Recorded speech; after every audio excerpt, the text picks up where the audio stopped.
Thank you so much. And thank you for your forbearance with those momentary technical challenges. And I just wanted to say what a thrill it is to be here. My husband John and I have just found a house in Rhinebeck, so we expect to be based in this area much of the time. So this is especially gratifying. Though I did a little bit of travel with my parents when I was a child, my real entry into the world came when I was stood up by my translator in Moscow in 1988. I had gone there to write about Sotheby's sale of contemporary Soviet art. I had sold the British magazine where I was writing on the idea that I would write an expose because Sotheby's was selling this obviously terrible art at incredibly inflated prices by putting together a very glamorous trip for a lot of people who didn't know what they were looking at.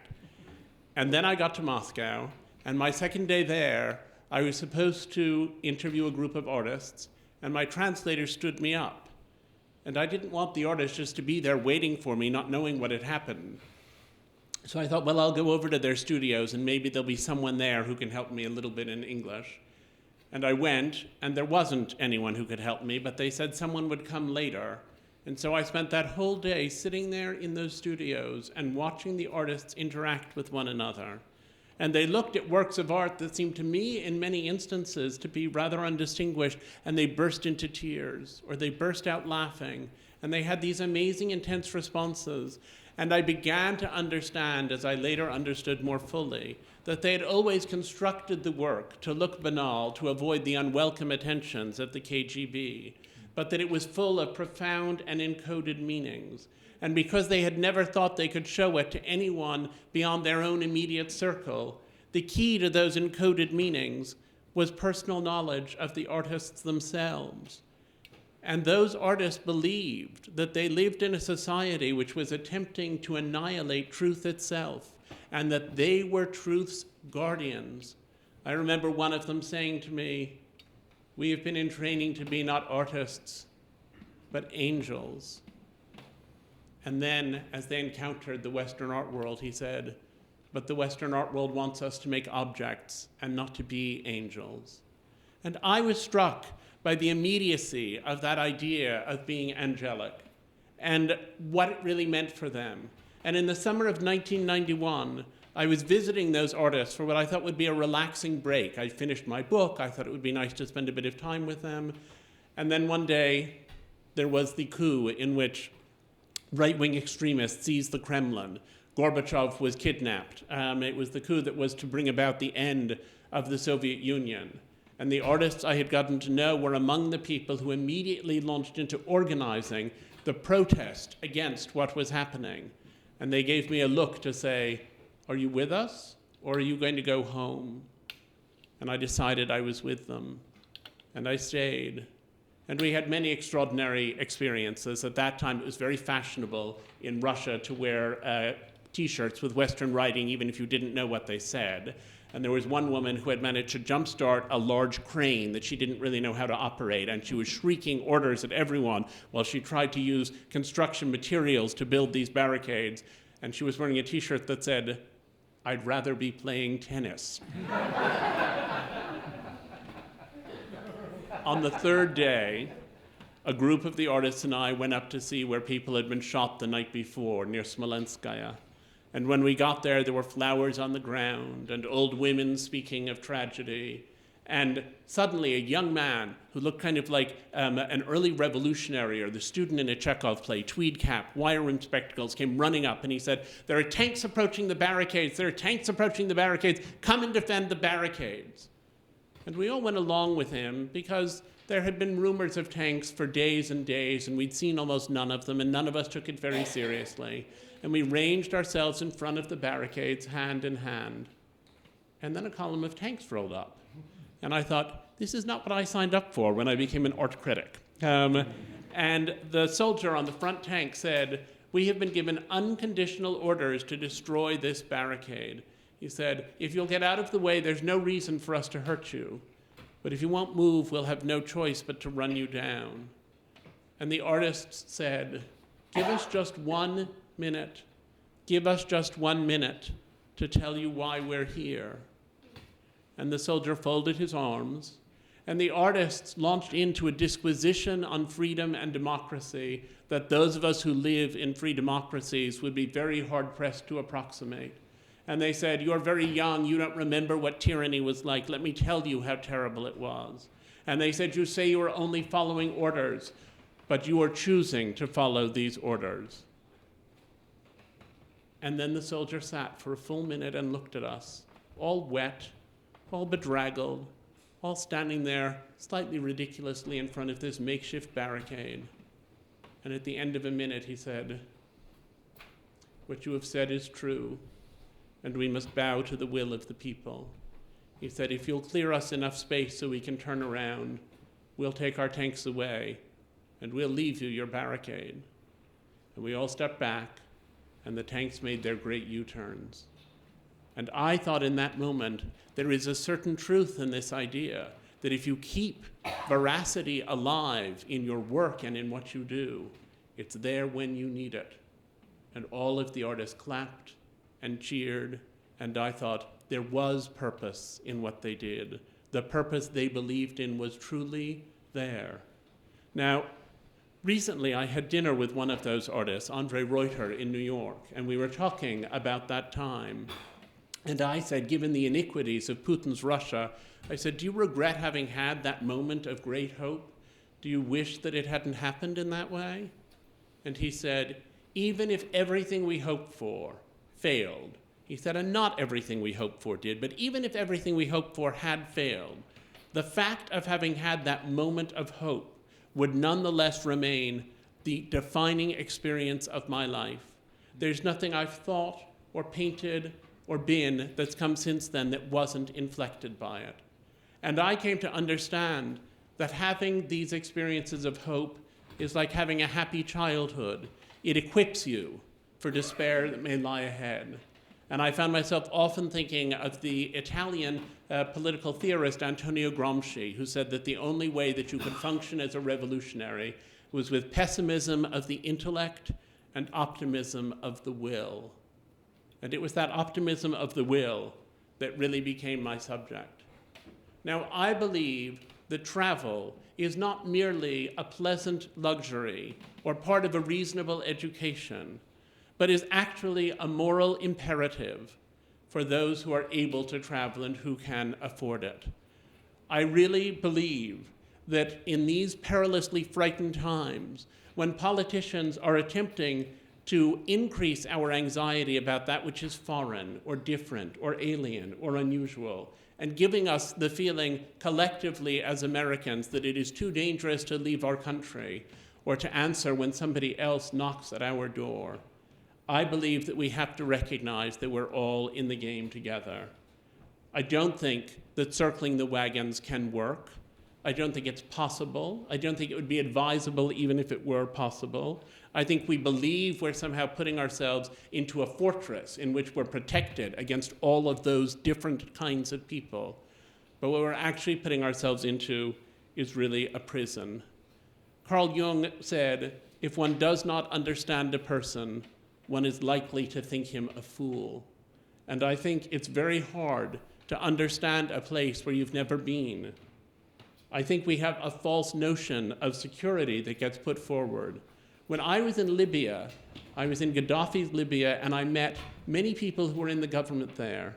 And it was very striking to me that all of the people in the government who wanted rapprochement with the West had studied in American or British or European universities. And all of the people in the government who were in favor of continued hostilities with the West had not studied outside of Libya. So it's true that some of the 9/11 hijackers came in here on student visas. And perhaps if those particular visas hadn't been issued, we wouldn't have had those tragic events unfold that day in the way that they did. But at a more profound level, closedness actually is a way of instigating a great deal of hatred abroad. And not going to places is a way of increasing our own fear of those places. Now, I believe that travel can be both a window and a mirror It's at once a way of seeing out, seeing otherness, seeing what the rest of the world is, and a way of seeing in and coming to know yourself and developing an awareness of what about your experience is culturally particular and what about it is universal. And coming to understand also that when you go to different places, other people are doing things in other ways, not because they don't know how to do them the same way that you do, but because they don't wish to do them in the same way that you do. So travel boosts your empathy. It makes you in some ways less sure of yourself in ways that I think can be very valuable. It's made me less sure of myself, but to me, it has become the opposite of depression, which was the subject, as earlier mentioned, of one of my previous books, because depression is a means of closing down from the world, and travel is a means of opening out to the world. I really believe that if all young people were required to spend 2 weeks before, say, the age of 30 in a foreign country, any country, doing anything, that half the world's diplomatic problems would go away. Because so much comes of people's inability to understand the fact and the reality of difference. And when you can understand those things, there is so much liberation in them. I remember being probably 9 years old or so, and I was having lunch with my mom, and she commented apropos of something that I missed a great deal by not being a more adventurous person. And I said, "But Mom, I just ordered eel for lunch." And she said, "Being an adventurous eater is not the same as being an adventurous person." And I decided that I was going to go on and have some kind of a life full of adventure.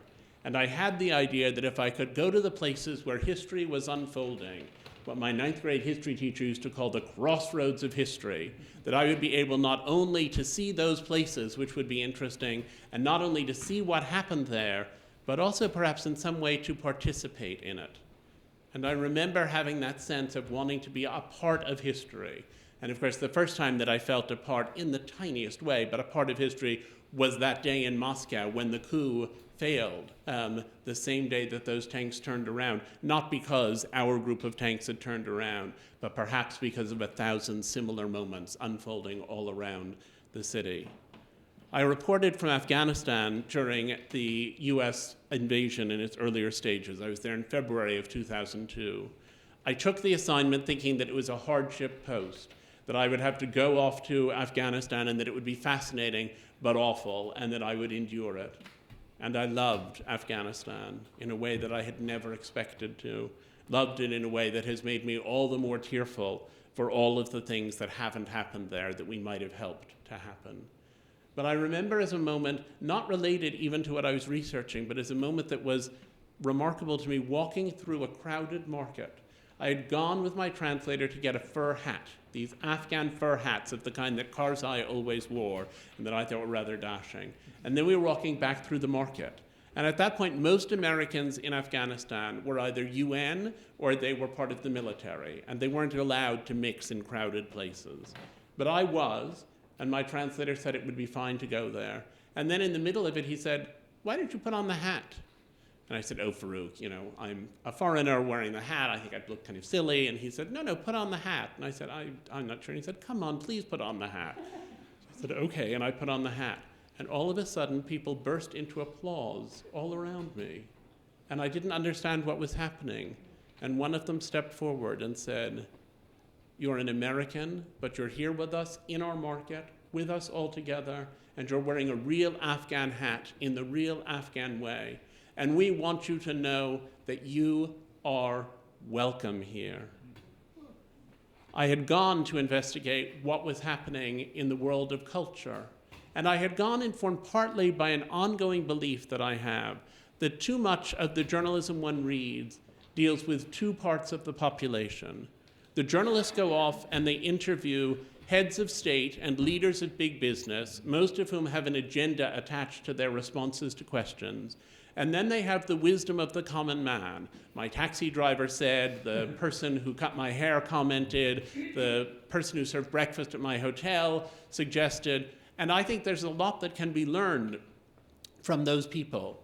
But I also think that every society has a broad swath of thinking people who are trying to understand the place where they live and the society they're part of, and who are constantly trying to get to a clearer way of speaking about it. People who represent some kind of an intelligent and informed crowd. And sometimes they're artists, and sometimes they're people who are working in a whole variety of other fields. Often they're people, I think, very much like all of us who are in this room right now. And I wanted to hear from those sorts of people. So when I went to Afghanistan to explore the rebirth of art in Afghanistan, I had very limited expectations, but curiosity about the people themselves. And I found that art had been entirely illegal under the Taliban. Even music was illegal. There were stories of women being arrested because they had sung to their children. I met one man who was a musician who said that he couldn't bear to live without music for all this time. And he said he was going crazy. And then a friend of him pointed out that there was one kind of music even the Taliban couldn't make illegal. And so he went to the market and he bought 20 doves. And he brought them and kept them in his house, so there would always be music. So I met a group of musicians. They were performing. In Afghanistan at that point, there were no telephones. You could only meet people by showing up where they were. I listened to them for a little while.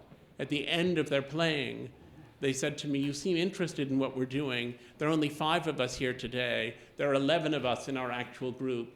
Why don't you come on another day and we'll get the whole group together?" And I said, "Great, maybe Friday." And they said, "Yes, Friday would be good."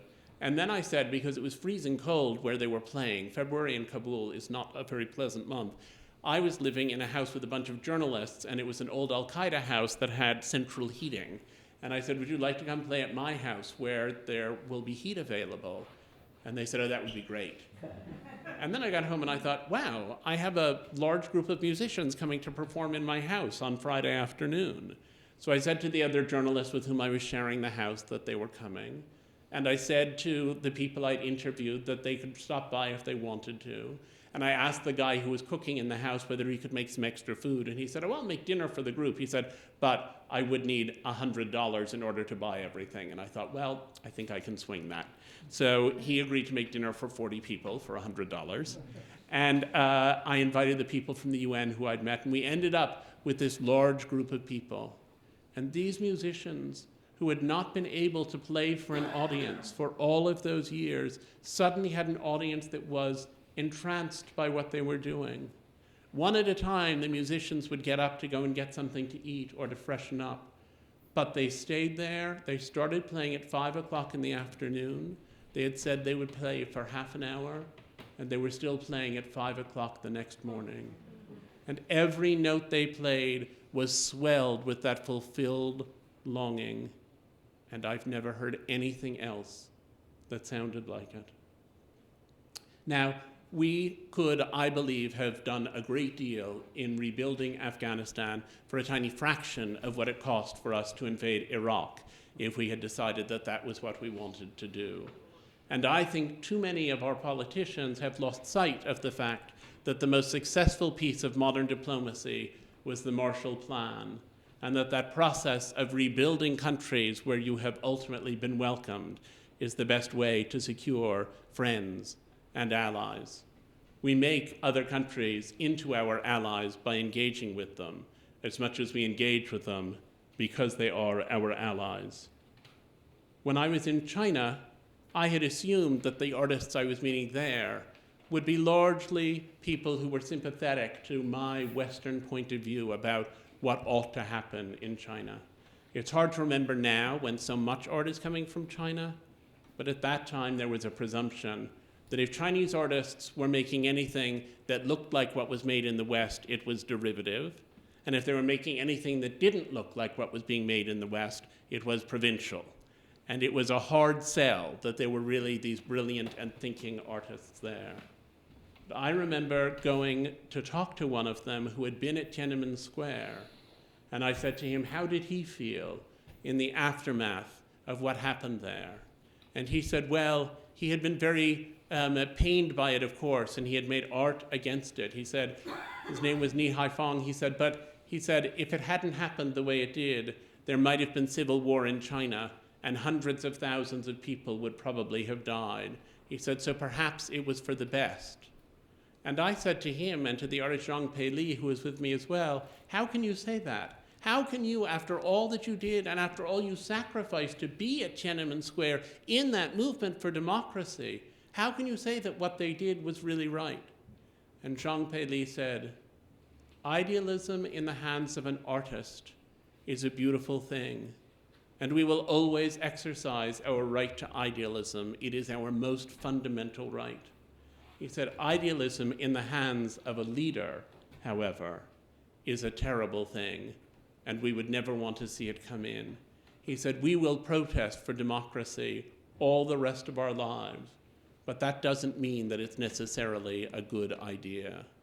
He said, that's the kind of contradiction that you seem to find troubling in the West, but that doesn't seem strange to us at all.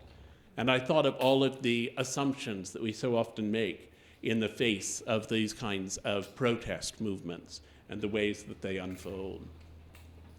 I'm very interested in the difference between tourism and travel. Tourism mostly involves going to look at another place. You go and look at it, and you remain disengaged from it. You have merely seen what's there without interacting at all.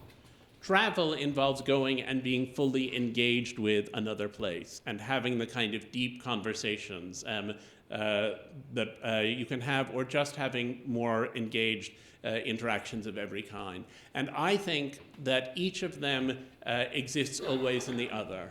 There is no tourist who hasn't engaged at least a little bit with the place he's gone, talked to some local people, learned something from them, told them something about himself. And there is no great traveler who doesn't still have moments of thinking, this is a foreign alien place and it's very strange being here, who doesn't have those moments of significant change. The book I've written deals in some considerable part with going to many places. We as a society have come to overvalue depth of experience and to undervalue breadth of experience. Depth of experience is very important. There's a great deal that can be learned by going very deep. And there are things that sinologists know about China or Kremlinologists know about Russia that I could never arrive at knowing. But comparison is also a piece of intelligence. And encountering many places, not just on the surface, but with some degree of depth in place after place, is also a reasonable agenda and a very important one. And I think we have to recognize that travel is ultimately a means of communication. Now, I said that I was a somewhat shy and frightened child, despite ordering the eel for lunch. And in adulthood, I've been a little bit counterphobic. I've tended to go to places because I was afraid of them. I went to Afghanistan in part because I was so frightened by my experience living in Lower Manhattan on 9/11. And I wanted to know what this place was that we were somehow blaming for the attacks, and what it was, where it was that we were at war. And so off I went into those experiences. Sometimes I think that the encounter with what is frightening is itself very frightening.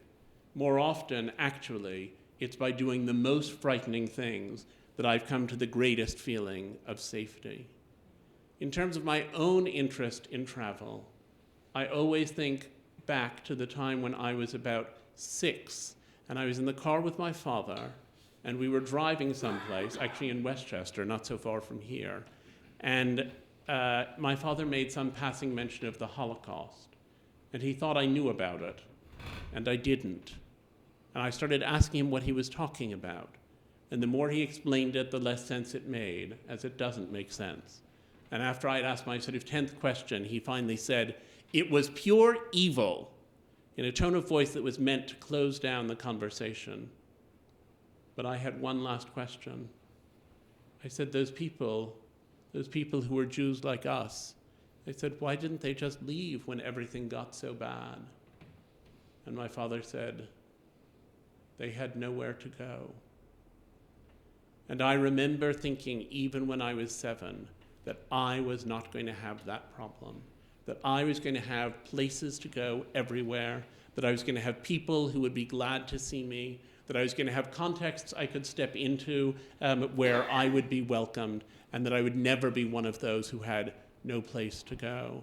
And that was part of what drove me, that along with a certain amount of curiosity, into the sort of strange directions that I went. But what my father had talked about was the fact that Jews were killed in the Holocaust. He didn't mention that gay people were killed in the Holocaust. It wasn't relevant to us, or at least so it seemed. And then I grew up, and I understood what it meant to be part of another minority, and to enjoy rights here that many people abroad didn't enjoy and still don't. Growing up gay in the 70s, I think I had a permanent sense of foreignness, a permanent sense of being different. And in some ways, travel was a relief to me because I could go someplace where I actually was foreign and where I wasn't just foreign because of something that felt like my internal life. I then had a rather remarkable series of encounters with gay culture around the world, which reached a sort of apogee when I was in Ghana. I was in Ghana for the wedding of a Ghanaian friend, and at the wedding dinner, I was seated next to a rather charming local politician with whom I had a lovely conversation. And a few years later, the friend through whom we'd met said that he was doing very well and that he had achieved higher office. And then she mentioned that he had actually become vice president of Ghana. And she said he wanted to write a memoir and that he was going to come to New York, and could we have a dinner at my house and invite some publishers and some editors and some agents and so on. And I said, yes, we could do that. So we came and we had this very nice dinner, and he was very charming, and one of the editors bought his book. And so then a year later, when his book was being published, he wanted to have a book party and said, could he do it at my house? And I said, sure. So we had a book party. I interviewed him on stage at the Schomburg Center at the Public Library up in Harlem. And then 5 days later, the president of Ghana died, and he became the president of Ghana. And then a few weeks later, he appointed as the Minister for Children's and Women's Affairs someone who, when she was being questioned in Parliament, was asked, do you believe in universal human rights? And she said, yes, I do. And the parliamentarian said, do you believe in human rights even for gay people? And she said, even gay people have human rights. On the basis of that extraordinary statement, she was branded in the Ghanaian press as a fiery gay rights activist.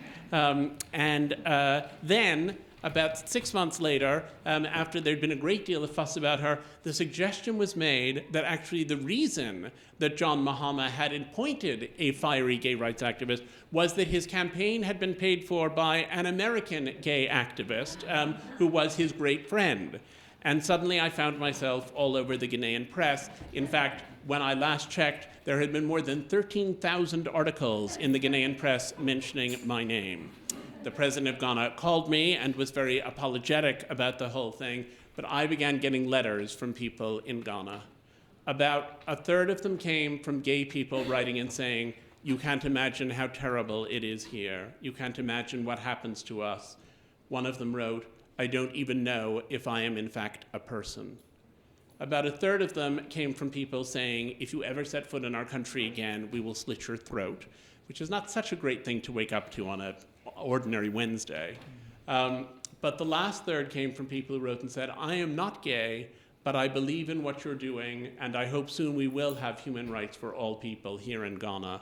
And the tenor of those letters, many of them even from people who had various positions in the church and were writing as prelates to say that that was their point of view, those letters were unbelievably cheering.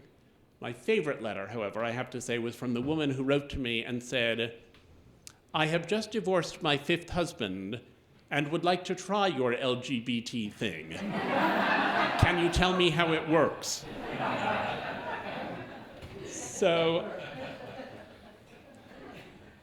So I think that freedom, which we tend to think of as being somehow a default state, is anything but. There's often this presumption that if you eliminate all of the impediments to liberty, that what will happen is that some great and beautiful democracy will rise up, that it's our default state. Actually, our default state is chaos, as we've seen in Libya and to some degree in Afghanistan, and are seeing in other places across not only the Islamic but also other parts of the world. Freedom has to be learned, freedom has to be sustained, freedom has to be engaged.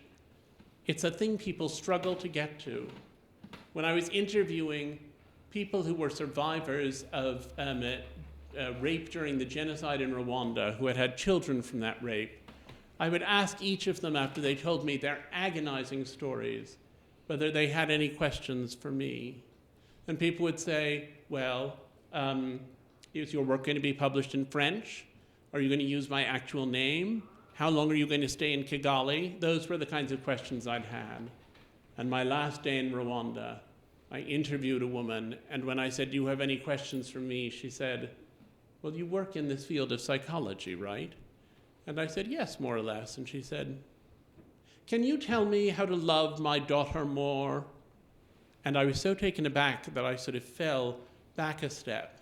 And she was very insistent. She said, I want to love her so much, but when I look at her, I remember what happened to me, and it gets in the way. Can you tell me how to love my daughter more? And it was only later on, when I kept thinking over and over again about the scene, that I realized how much love there had been in that question itself.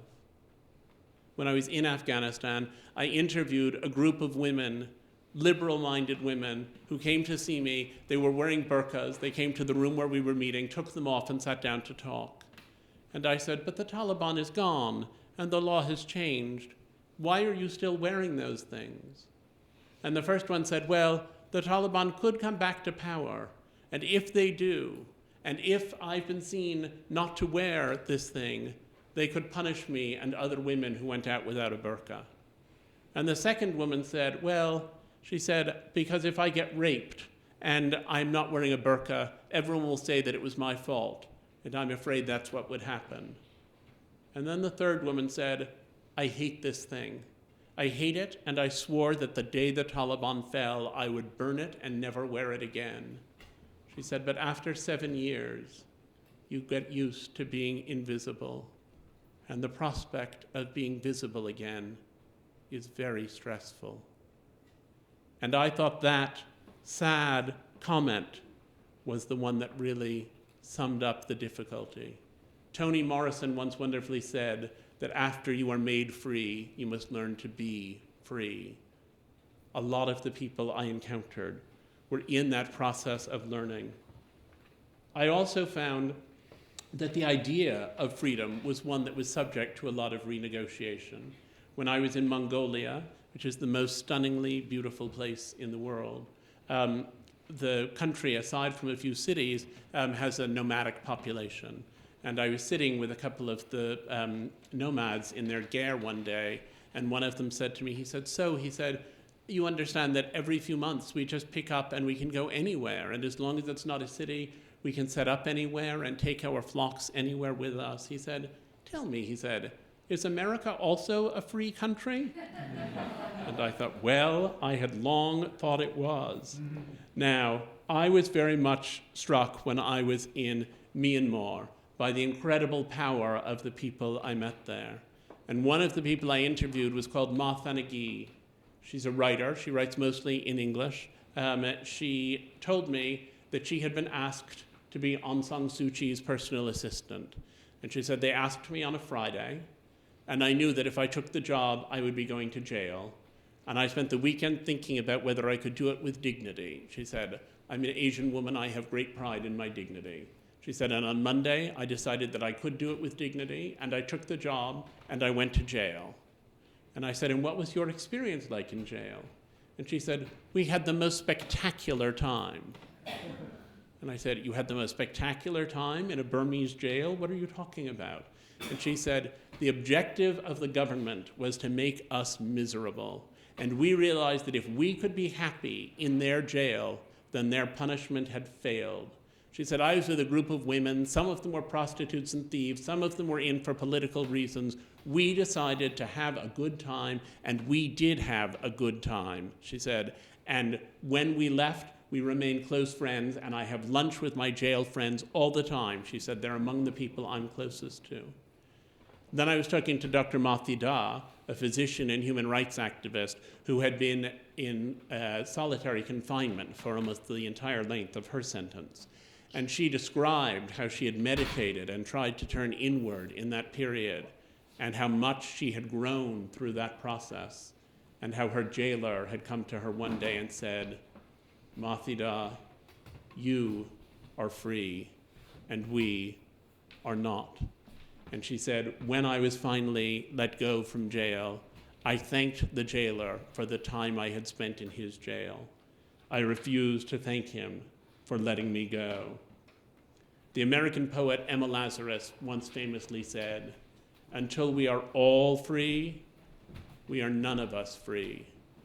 And that was the motif of freedom.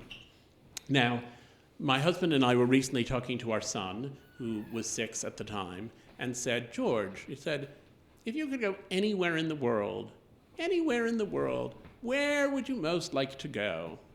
And George thought for a minute, and then he said, Syria. And John and I looked at him and said, Syria? George, what are you talking about? Why would you want to go to Syria? And George said, using a phrase that is common parlance in our household, someone has to talk to those people about inappropriate behavior. I think often it's the case that we are struck by these kinds of inappropriate behavior and by the ways in which they seem to surge up all around us. And we can look at them comically or uncomically. I, however, found myself seeing the world differently through the process of having children. And having started my travels when I was effectively a child, traveling with children has become an urgent matter to me, hence having asked George that question in the first place. And it's become important to me in part because I have thought that there is a knowledge that comes, even if they remember none of the particulars of any of the trips, of simply being in other places. The German natural scientist Alexander von Humboldt said, there is no worldview so dangerous as the worldview of those who have not viewed the world. And I think that's a motif that it's worth bearing in mind. It's worth bearing in mind in this electoral season. It's worth bearing in mind as we consider how we construct a foreign policy. Because I believe very deeply that no nation can achieve dignity except by granting it to others, just as no person can achieve dignity except by granting that to others. Thank you. Thank you.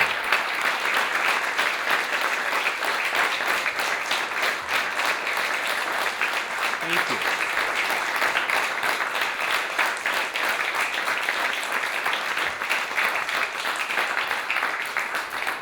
Thank you so much. It's a new speech, so I'm still getting the feel of it. It's great to have you with me. I'm happy to do some questions and answers.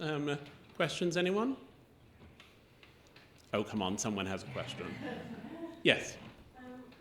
Traveling with your children, would you go to some of the you're open to going to some dangerous places yourself? What about with children? I would never expose my children to a high level of danger if I were able to avoid it.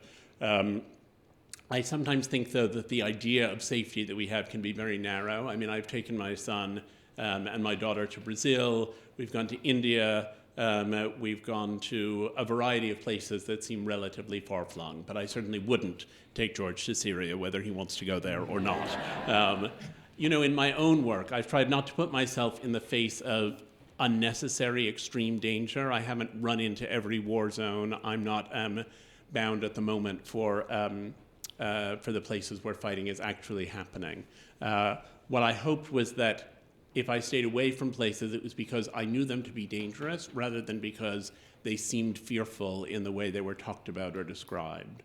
And I would like to have my children grow up to be relatively unafraid, but not to be foolish. And of course, in youth, remembered youth, it's possible to do things that can be extravagantly foolish. So it's a balance. I would probably take them to more dangerous places than some people, but try to protect them from anything that was authentically dangerous. Yeah. Anyone else? Yes? Language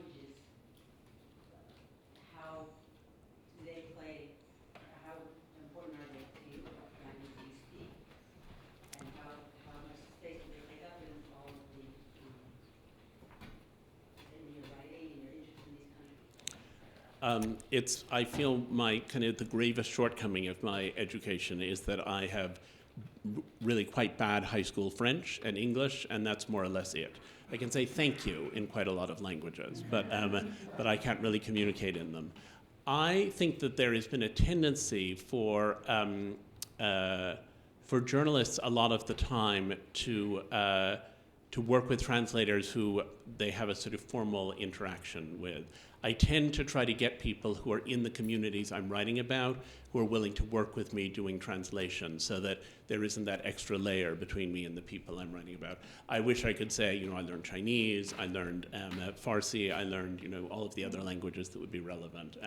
I haven't been able to do that, but I found also that there's an ideal of journalistic neutrality that gets held up a great deal, and this is slightly oblique in relation to language.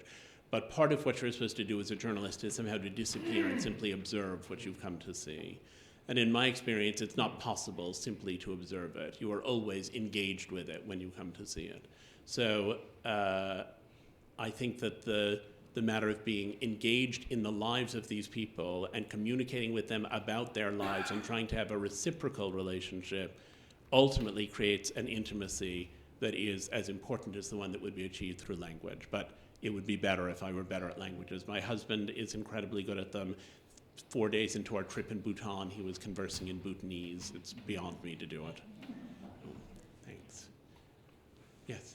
Have you had similar revelatory experiences traveling around this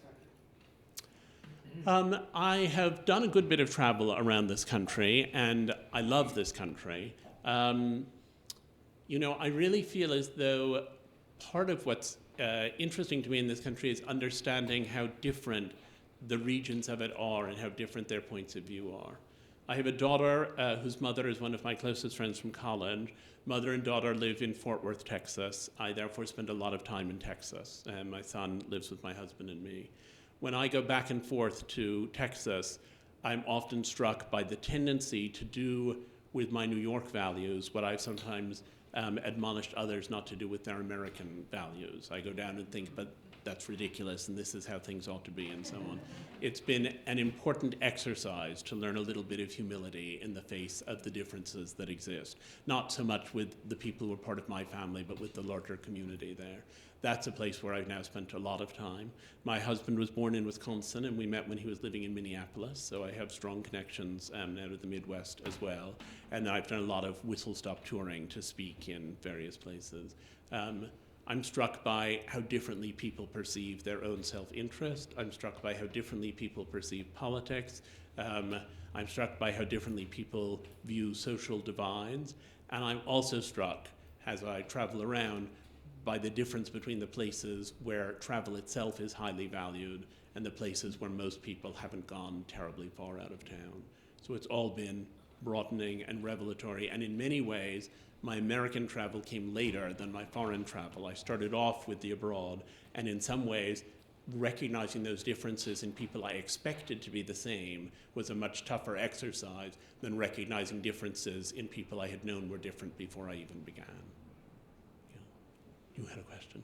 Yeah, when you travel, is it mostly for work and writing or for pleasure? What's the difference for you? What for you would be the difference? Well, most of my sort of major travel has been work-related, but that's partly because I've been able to find work that sent me to places I wanted to go. So there's a sort of blurring of the lines. I wrote for Travel and Leisure for many years. I'm now doing some projects for Condé Nast Traveler. It's very nice. I discovered if you do travel writing all the time, it's work, but if you do it occasionally, it's basically paid holiday. But I also then, over time, got addicted to the fact of writing about places and found that it meant that I could ask people all kinds of questions that I couldn't ask if I just went as a tourist. So, I mean, I would happily go on a sort of pleasure trip, to the beach or to go skiing or to have a nice time in Paris and eat in lovely restaurants or any of those kinds of travel. I do a little bit of that insofar as I can afford to.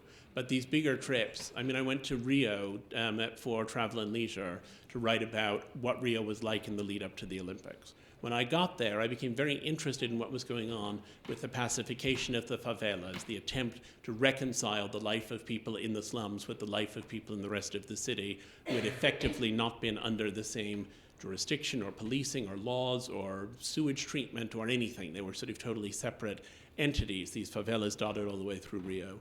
And that became an interest in sort of how class was functioning altogether in Brazilian society. So I did an investigation knowing that I could bring it to this book, as I did, that went sort of deeper and farther. When I went to Myanmar, that was also a T&L assignment, but as president of PEN America, I'd been very much interested in issues of freedom. There were a lot of writers whose work we had supported. We were helping to set up a PEN Center in Yangon, and I took advantage of the opportunity to talk to all of these writers who had been jailed, a couple of whom I've just quoted. So I find even when I've gone more or less for pleasure, I get too interested in what the society is really like, and I move away from the pure pleasure reporting. Yeah. Yes? As someone who's interested in a lot in journalism and writing, I'm just curious how you found those opportunities and created those opportunities to go to so many different places. Well, I started off really writing for a magazine in England, and faraway places are less far away from England than they are here. I mean, I did a lot of boring grunt work and took staff jobs at various publications and all of the other stuff that kind of gets you started. And I had an assignment for a while writing for House and Garden, which I felt was somehow, I was this great intellectual, and here I was writing about decorating. Not that I don't like decorating, but I sort of felt. And then the editor of that magazine went and took over as the editor of Travel and Leisure, so that was a good opportunity. But a lot of it also was, I think, trying to have an ear to the ground about where things were happening. So, I happened to be in Russia at the time that the Soviet Union was ending, but it wasn't so clear when I got there that that was what was happening. But it was clear things were changing, and it was clear people wanted to know about it and understand it. I think you can always, if you read the paper closely, see this is an area in which major news is happening, and nobody quite gets what's going on there. And if you can identify those places, you can often, if you go to an editor, I mean, it's not easy. Breaking in is not easy. You're young, and the beginning stages of it are a struggle. But if you can find out where there's something interesting happening, you can often persuade people to send you there. People don't have enough people who are recognizing what's interesting, and they don't have enough people who have the sort of courage and the sort of, vigor to get up and go to wherever it is. So sometimes that can work well. I mean, someone I know very well, actually, just after I got back from Myanmar, he had just finished college, and he just went there. He got a job working for an NGO there, which was relatively easy to do because there was a need for Americans in those organizations. And he started writing about it and is doing some fantastic reporting from there. So often you get in through some sort of side door and then report.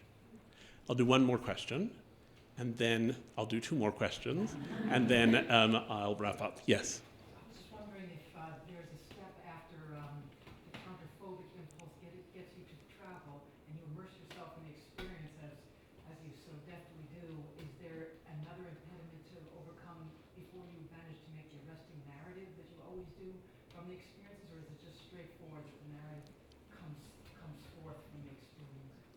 It is certainly not straightforward. I mean, I come back usually feeling totally overwhelmed by the experiences I've had. And I should add, I mean, counterphobic means I rush at things that frighten me. It doesn't mean I stop being frightened of them. So in many places, I'm there in a state of considerable anxiety and uncertainty and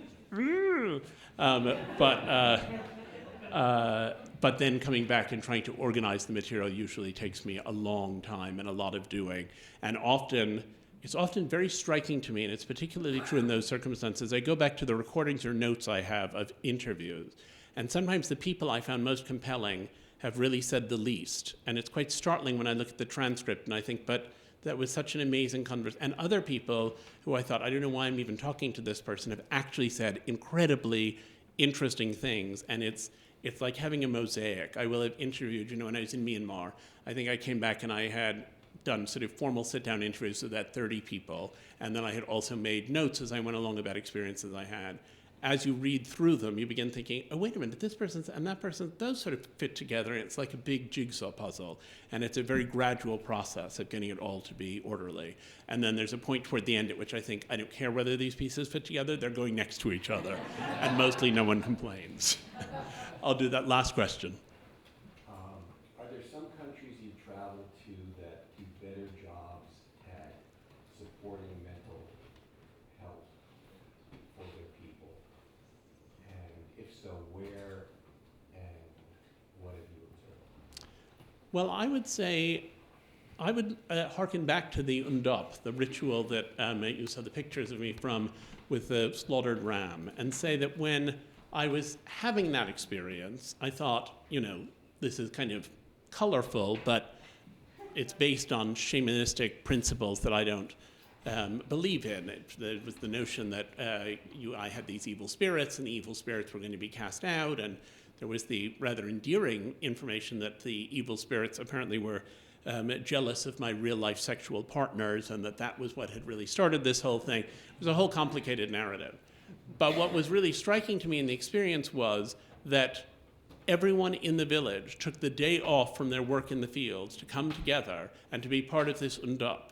And I thought, what happens to someone who's suffering from depression in the United States? The person hides it, pretends it isn't happening, makes up other excuses as to why he or she is missing work and social engagements, goes to see a doctor with a kind of cloak of shame around them. I thought, that is in some ways, the Undop way, it's in some ways a better way to cope. It's not that I would like to say to everyone, you don't need antidepressants, all you need is to have all your friends come dance around you and to get soaked in ram's blood.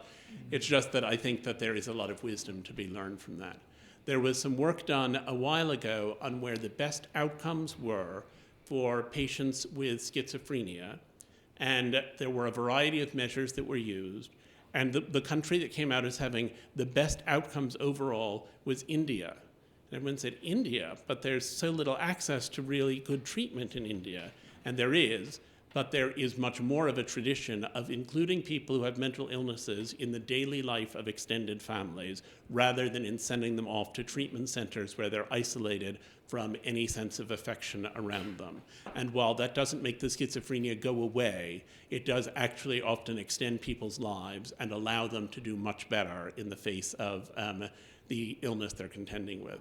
So it's not that I would exactly say, these are great countries to be mentally ill and these are bad ones. I would choose to be mentally ill, indeed have chosen to be mentally ill in an advanced Western society. I think there's a great deal that we can do now with medications, with biological treatment, with proven means of psychotherapy that is enormously helpful. But I think we fall into an arrogance of assuming that everyone else just needs to catch up. And I think often we don't recognize how far ahead other cultures sometimes are. So, all right, I'm going to sign books. Thank you. Thank you all so much. Thank you. Thank you, thank you.